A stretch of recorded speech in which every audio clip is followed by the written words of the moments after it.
good week of practice.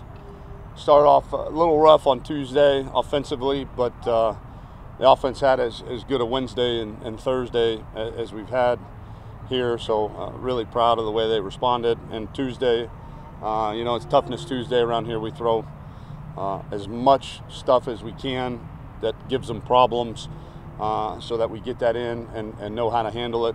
Baylor's pretty multiple defensively, so they were throwing a lot of stuff on Tuesday and certainly calmed down and had a good couple days. Flew around today. Was really excited to see them out there. The two concussion guys are still day-to-day in that deal, being evaluated every day, but they're on track right now from a time standpoint. And then Reggie Hemphill practiced today and should play. Questions? Yeah, Simon Shane did not play today, or Simon. Zach did not practice. Correct. So does that mean Shane's for sure going to start on Saturday, or?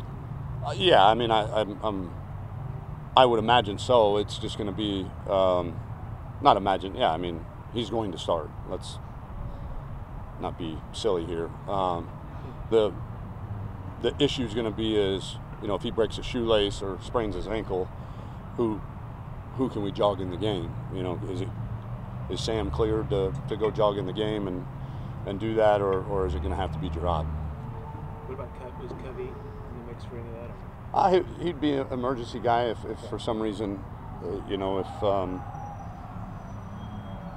disaster happened. Yeah. Sam not cleared, and Jerrod for whatever reason.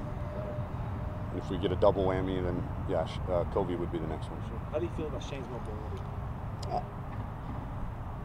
Good enough. I mean, he was never going to run away from anybody. I think he can move around enough to be not a sitting duck, certainly. But we're not going to ask him to run the football. I don't think that's prudent when you have one trained quarterback on to go into the game with. But is he going to have to scramble from time to time? Probably. Is he going to have to, keep the ball maybe versus an all-out blitz on a run or something like that? Maybe. But, he can do those things. Tom, with the offensive line, does Terrell go to center, and if Zach isn't available, what does your depth situation look like? You got any eligibility? I don't know if you want to go there. Yes, Cooney will be at center with McMillan at right guard, and if something happened on the inside, then Alex Anderson would be the next one in. With Chris Warren, do you think part of it, the injury issues that he's had in his past, do you think, especially the season ender that he had last year, do you think is he running at 100%, or do you think he's got some mental block that he's trying to get over? No, I think he's good, confident, and we need him to see the game a little bit better, and that's what he's been working on for the last couple of weeks, and I see him getting better at practice. With Colin Johnson, since he got jumped on the depth chart, what's his response been like this week in practice? It's been great. Yeah, this is the first place I've ever been at where a depth chart for wide receivers is so heavily scrutinized, but yet we don't go back and check. I think him and Dorian played the exact same amount of snaps, so who jogs out there for the first play is pretty irrelevant. But yeah, he's had a really, really good week. Played well in the game too, so he's doing well. Everything's scrutinized. Huh? Everything's scrutinized. It's interesting. Special teams question. Well, it's scrutinized, but then not followed up on. Right. The kid played the same amount of snaps, so it should be a non-issue, right? No? Well, we don't get that information promptly. Oh, I thought you guys watch all the games and chart everything. Not all of us. Tom, special teams question. It seemed at the beginning of the season like Rowland wasn't getting a lot of touchbacks, which he has the last couple games. Was that intentional at the beginning of the year that you guys were having to kick it short, or because he just improved the touchbacks? I think both. One, ideally, you would like to put the ball in the air 4.5 hang time and drop it right on the goal line and let your guys go run under it and tackle it inside the 15-yard line. When he was doing that, the hang time wasn't great, and it was kind of spraying the ball all around, and so we just said, hey man, just cut it loose. And you know, when he does, barring a big gust of wind, he's pretty good at putting it through the end zone. Tom, yesterday Tim talked about he felt like he was pressing in the press box at times. It feels like the offense is pressing. What's the process you go through when things aren't going well to kind of maybe pull back or reset, or how do you fight against? We talked a lot about that, myself and Tim and the offensive staff, and with the offensive players too. You know, none of them want to go play bad, and none of them are intentionally screwing up. And the play caller's not saying I'm going to call bad plays, although every play, save for quarterback sneak, is designed to score. So I'm not sure that there are real bad plays. But the biggest thing is, so we know our intentions are good, and we know that they're coming from a good place. We just have to take a deep breath, settle down. I think that's where I can help a little bit when we face adversity. There's not a ton of leadership on offense right now, with Beck out and Connor out. So we've got a lot of inexperienced guys that right now the human reaction when faced with adversity is to try harder. And a lot of times that's not the right thing to do. It's not try harder, it's try smarter. And that's where we've got to take deep breaths, relax, trust our training, and stick your foot in the ground and don't worry about anything else. So I think we've addressed it.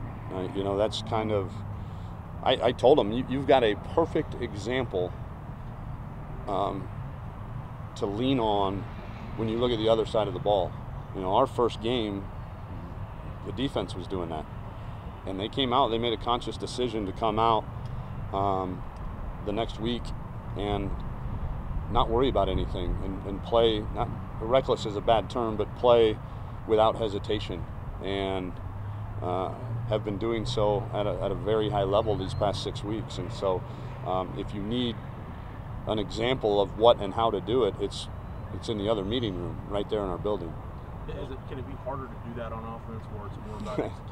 It is. I'd be silly to say it wasn't, but I do think, we live by the Navy SEAL quote that, in times of adversity, you don't rise to the occasion, you fall to the level of your training. And so the only thing we know how to do when faced with adversity and when we handle it poorly is to go train ourselves better, because that's what you see in times of adversity is your training. Kind of building on that thought process, with the defense having all the success that it's had and the offense's struggles, what's the relationship like with the defense trying to pick up the offense, not just their play on the field, but mentally on the sidelines and preparation? What's the relationship like with those two sides of the ball? It has been one of the highlights for me thus far this season. Just how together this team is. It's really cool. I had the ESPNU announcers. We talked prior to the game, and we talked today, and the guy asked me, he says, take your record out of the equation, and are you proud of the way that this team is playing from a team standpoint and an emotional standpoint? And the answer is yes. I think anybody that's been around here for a while can see the differences in the way that we play and the interaction between teammates, the energy, enthusiasm, accountability, all of that.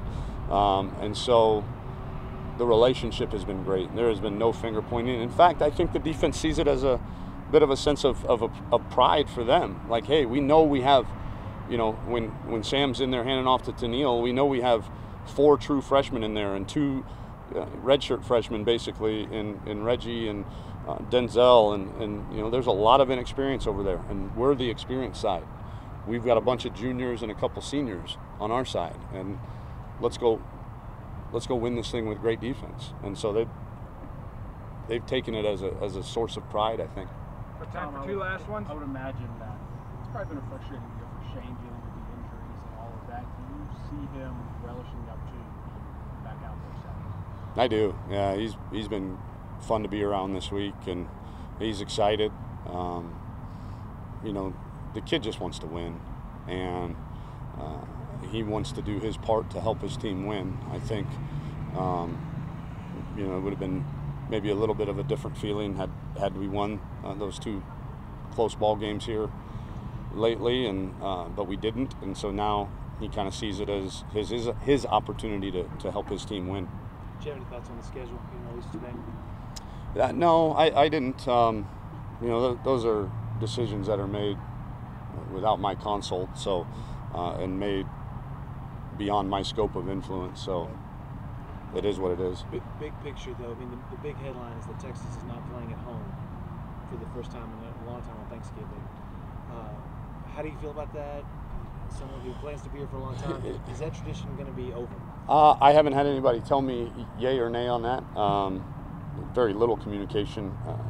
I liked the game. I think it was great for our fans and great for us, especially with the A&M rivalry not being played anymore. So, but yeah, I'm sure at some point somebody will explain to me why, and I'm sure there's a good reason for it.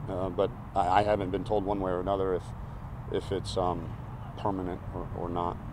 On a guy like Deshaun Elliott's shown a lot of fight, you know, throwing some proverbial punches out there. Have you seen that video from the last time you guys played at Baylor and his shadow boxing? Any thoughts on that? Have you talked to him about that? He won't be doing that. Nobody on our team will be doing that. It's a long walk from Waco to Austin. Good. Thank you. Thank you.